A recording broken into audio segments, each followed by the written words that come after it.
नमस्कार ओडिशा। जदि आपणक घरे कन्या संतानटी अछि किंबा आपणक संपर्कीय किंबा आपणक पड़ोसी घरे झीटी अछि तेबे आज वीडियो को जमार मिस करंतु नहीं। ओडिशा सरकार तरफ झील मानक ए पर्यंत सबुठारु बड़ ऐतिहासिक योजना आसी जाइछि मुख्यमंत्री कन्या सुमंगल योजना। यही योजन आपण झील को पर्यायक्रमे मोट 1,01,001 टंकार आर्थिक सहायता मिल। सुभद्रा योजना पर एबे यही नुआ योजना को नहीं सारा ओडिशा रे चर्चा जोर धरी किंतु सोशल मीडिया रे अनेक भूल सूचना बुलूची। किए कहूची यही टंका एकाथरे मिलिबो तो किए कहूची यह केवल नवजात शिशुंको पई। वास्तवर सत कौन केउ माननको यही टंका मिलिबो एवं एथिपाई केउ कागजपत्र दरकार यही सब प्रश्नर सठिक उत्तर आज मु आपनको यही वीडियो रे देबी। तेबे वीडियोटी को आगो को बढ़ाइबा पूर्व ओडिशार सब सरकारी योजनार सठिक अपडेट सबुठार प्रथमे ओडिया रे पाइबा पई आम चैनल को सब्सक्राइब करबा को भूलंतु नहीं। चलंतु एबे संपूर्ण प्रक्रिया को बुझिबा। बंधुगण सबुठार प्रथमे आमको बुझिबा को हेबो जे यही मुख्यमंत्री कन्या सुमंगल योजना प्रकृतर कौन एवं सरकार यहाकू काहेकि आरंभ करछंती। आम ओडिशा रे आज भी अनेक गरीब एवं मध्यवित्त परिवार अछंती जो माने आर्थिक अभाव जोगु झील माननकु उच्च शिक्षा देई पारंती नाही। किछि जगार झील जन्म हेले परिवार उपर एक बड़ आर्थिक बोझ पड़िला भली मने हुए।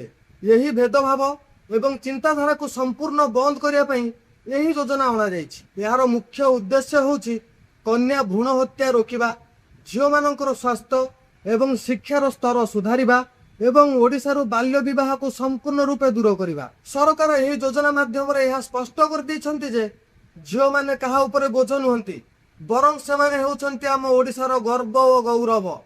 झीर जन्म ठारू आरंभ करी तार पाठपढ़ा शेष होगा पर्यंत सरकार ता सहित छिड़ा हेबे। एबे आसंतु वीडियोर सबुठारु गुरुत्वपूर्ण भाग को जिबा जहाँ जानिबा पई आपण माने अपेक्षा करिसन्ति। यही 1,01,001 टंका आपनकु केमिति एवं केबे मिलिबो। बंधुगण सरकार यही टंका को एकाथरके देबे नाही। याकू 6टी भिन्न भिन्न स्तर बा किस्ती रे भाग करा जायछि जेमिति कि झीर बयस एवं तार शिक्षा बढ़िबा सहित यही सहायता मिली चलिबो। यही किस्ती गुड़िक केमिति रहिछि ता भल भाबरे बुझंतु। प्रथम किस्ती जेतेबेले परिवार रे झीलटिए जन्म हेबो सही समय तार सुरक्षित भविष्यत पई तुरंत 20,000 टंकार सहायता राशि प्रदान करा दिबो। द्वितीय किस्ती झील को 1 वर्ष बयस होला परे जेतेबेले तार संपूर्ण टीकाकरण बा वैक्सीनेशन प्रक्रिया शेष हेबो सेतेबेले स्वास्थ्यर जत्न पई 10,000 टंका मिलिबो। तृतीय किस्ती जेतेबेले झीलटी प्रथम श्रेणी रे बा क्लास 1 रे नाम लिखाइबो सेतेबेले तार प्राथमिक शिक्षा आरंभ पई 10,000 टंका दिया जिवो। चतुर्थ किस्ती झीलटी जेतेबेले प्राथमिक शिक्षा शेष करी षष्ठ श्रेणी रे बा क्लास 6 रे नाम लिखाइबो सेतेबेले ताको आउ 15,000 टंकार सहायता मिलिबो। पंचम किस्ती झीलटी हाई स्कूल को जाई नवम श्रेणी रे बा क्लास 9 रे एडमिशन कला समय रे ता पई 16,000 टंकार किस्ती जारी करा जिवो। षष्ठ तथा शेष किस्ती यह हेउछि सबुठारु बड़ किस्ती। झीलटी 10म किंबा द्वादश श्रेणी पास करिया परे जेतेबेले जे कोनोसी कॉलेज रे डिग्री डिप्लोमा किंबा उच्च व्यावसायिक शिक्षा पई नाम लिखाइबो सेतेबेले सरकार ताको 25,001 टंका प्रदान करिवे। यही सब किस्ती को मिसाइले मोट 1,01,001 टंका हेउछि। सरकार पर्यायक्रमे टंका देबार एकमात्र उद्देश्य हेउछि परिवारर लोक जेमिति टंका नै झीर पाठपढ़ा मझिरु बंद न करि दियंती। झीलटी जेमिति आगो को पढिबो सरकार सेतिके सहायता करिवे। वर्तमान आसंतु जानिबा योजनार लाभ उठाइबा पई कोन सब नियम और योग्यता रहिछि। सरकार एथिपई किछि स्पष्ट गाइडलाइन जारी करछन्ती जाहाकू आपण माने भलो भाबे बुझि रखिबा दरकार। प्रथम नियम हेउछि आवेदनकारी परिवार ओडिशार स्थायी बासिंदा होइथिबा बाध्यतामूलक अर्थात आपणक पाखरे ओडिशार बासगृह प्रमाण बा रेसिडेंट सर्टिफिकेट थिबा जरूरी। गोटे परिवारर सर्वाधिक 2टी झील को ही यही योजनार लाभ मिलिबो। जदि कौनसी परिवार 3टी झील अछंती तेबे प्रथम 2 जन को ही यही योजना रे सहायता मिलिबो। किंतु एठारे एक बड़ व्यतिक्रम अछि। जदि द्वितीय प्रसव समय रे जां बा ट्विन झील जन्म होंती तेबे सही क्षेत्र रे 3 जन को मध्य लाभ मिल पारे। यही योजना विशेष कर ओडिशार आर्थिक अनग्रसर गरीब एवं मध्यवित्त परिवार पई हणा जाइछि। सेथिबे सरकार एक निर्दिष्ट वार्षिक आय सीमा रखिछन्ति।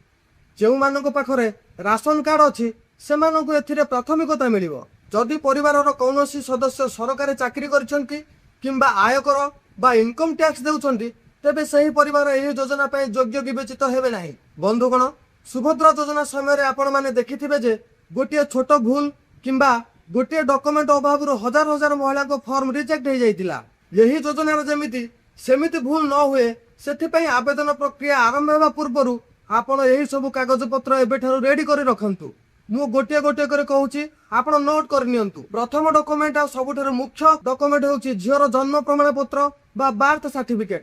ଏହା ସବୁଠାରୁ ଗୁରୁତ୍ୱପୂର୍ଣ୍ଣ ଡକୁମେଣ୍ଟ। ଏହା ବିନା ଆପଣ ଆବେଦନ କରିପାରିବେ ନାହିଁ। ପିତାମାତାଙ୍କର ଆଧାର କାର୍ଡରେ ଥିବା ନାଁ ଏବଂ ସାଙ୍ଗିଆ ସହିତ ବାକି ଡକୁମେଣ୍ଟର ନାଁ ମେଳ ଖାଉଥିବା ଦରକାର। ଆପଣଙ୍କୁ ବାସଗୃହ ପ୍ରମାଣପତ୍ର ବା ରେସିଡେନ୍ସ ସାର୍ଟିଫିକେଟ ଦେବାକୁ ପଡ଼ିବ। ଆପଣ ଓଡ଼ିଶାର ବାସିନ୍ଦା ବୋଲି ଏହା ପ୍ରମାଣ କରିବ। ଆୟ ପ୍ରମାଣପତ୍ର ବା ଇନକମ୍ ସାର୍ଟିଫିକେଟ ଏବଂ ରାସନ କାର୍ଡ, ପରିବାରର ଆର୍ଥିକ ସ୍ଥିତି ଯାଞ୍ଚ କରିବା ପାଇଁ ଏହା ମୁଖ୍ୟ ଆବଶ୍ୟକ ଡକୁମେଣ୍ଟ। ଝିଅ ଏବଂ ମାଆର ଏକ ଜଏଣ୍ଟ ବ୍ୟାଙ୍କ ଆକାଉଣ୍ଟ। ଏଠାରେ ସବୁଠାରୁ ବଡ଼ କଥା ହେଉଛି ଆପଣଙ୍କ ବ୍ୟାଙ୍କ ଖାତା ସହିତ ଆଧାର ଲିଙ୍କ ଥିବା ଦରକାର ଏବଂ ଡିପିଟି ବା ଡାଇରେକ୍ଟ ବେନିଫିଟ ଟ୍ରାନ୍ସଫର ଆକ୍ଟିଭ ଥିବା ବାଧ୍ୟତାମୂଳକ, ନଚେତ୍ ସରକାର ପଠାଉଥିବା ଟଙ୍କା ଆକାଉଣ୍ଟକୁ ଆସିବ ନାହିଁ।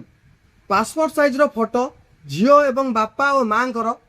ଏବେ ଆସିବା ସବୁଠାରୁ ଶେଷ ପ୍ରଶ୍ନ ଉପରକୁ, ଆବେଦନ କେମିତି କରିବେ ଏବଂ ଏହାର ଫର୍ମ କେବେଠାରୁ ମିଳିବ? ବନ୍ଧୁଗଣ, ସରକାର ଏହି ଯୋଜନା ପାଇଁ ଏକ ସ୍ୱତନ୍ତ୍ର ଏବଂ ନୂଆ ଅନଲାଇନ୍ ପୋର୍ଟାଲ ଲଞ୍ଚ କରୁଛନ୍ତି। ଆପଣ ନିଜ ମୋବାଇଲ ସାହାଯ୍ୟରେ ଘରେ ବସି କିମ୍ବା ଆପଣଙ୍କ ନିକଟସ୍ଥ ଜନସେବା କେନ୍ଦ୍ରକୁ ଯାଇ ସମ୍ପୂର୍ଣ୍ଣ ମାଗଣାରେ ଅନଲାଇନରେ ଆବେଦନ କରିପାରିବେ। ଏଥିପାଇଁ ଆପଣଙ୍କୁ କୌଣସି ଫିସ୍ ଦେବାକୁ ପଡ଼ିବ ନାହିଁ।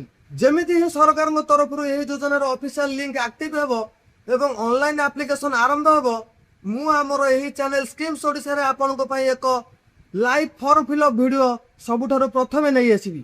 ସେହି ଭିଡ଼ିଓ ଦେଖି ଆପଣ ନିଜେ ଘରେ ବସି ନିଜ ମୋବାଇଲରେ ଆବେଦନ କରିପାରିବେ, ଯାହାଦ୍ୱାରା ଆପଣଙ୍କର କୌଣସି ଭୁଲ ହେବ ନାହିଁ। ସେଥିପାଇଁ ଆପଣମାନେ ଆମ ଚ୍ୟାନେଲକୁ ସବସ୍କ୍ରାଇବ କରି ରଖନ୍ତୁ ଏବଂ ପାଖରେ ଥିବା ବେଲ୍ ଆଇକନକୁ ଅଲ୍ରେ ସେଟ୍ କରିଦିଅନ୍ତୁ, ଯେମିତିକି ନୂଆ ଭିଡ଼ିଓ ଆସିବା ମାତ୍ରେ ଆପଣଙ୍କ ପାଖକୁ ନୋଟିଫିକେସନ ଆସିଯିବ ଏବଂ ଆମ ଚ୍ୟାନେଲରେ ଆସୁଥିବା କୌଣସି ଭିଡ଼ିଓକୁ ଆପଣ ମିସ୍ କରିବେ ନାହିଁ। ଆଶା କରୁଛି ଆଜିର ଏହି ବିସ୍ତୃତ ଭିଡ଼ିଓଟି ଓଡ଼ିଶାର ସବୁ ପରିବାର ପାଇଁ ବହୁତ ସାହାଯ୍ୟକାରୀ ହୋଇଥିବ। ଯଦି ଭିଡ଼ିଓଟି ଭଲ ଲାଗିଛି ତେବେ ଏହାକୁ ଗୋଟିଏ ଲାଇକ୍ କରନ୍ତୁ ଏବଂ ଆପଣଙ୍କ ସାଙ୍ଗସାଥି, ସମ୍ପର୍କୀୟ ତଥା ଓଡ଼ିଶାର ପ୍ରତିଟି ପରିବାର ସହିତ ସେୟାର କରନ୍ତୁ, ଯାହାଫଳରେ ସମସ୍ତଙ୍କ ପାଖରେ ଏହି ସୂଚନାଟି ପହଞ୍ଚି ପାରିବ। ଆପଣଙ୍କ ମନରେ ଯଦି କୌଣସି ପ୍ରଶ୍ନ ଥାଏ ତେବେ ତଳେ କମେଣ୍ଟ ବକ୍ସରେ ନିଶ୍ଚିତ ପଚାରନ୍ତୁ।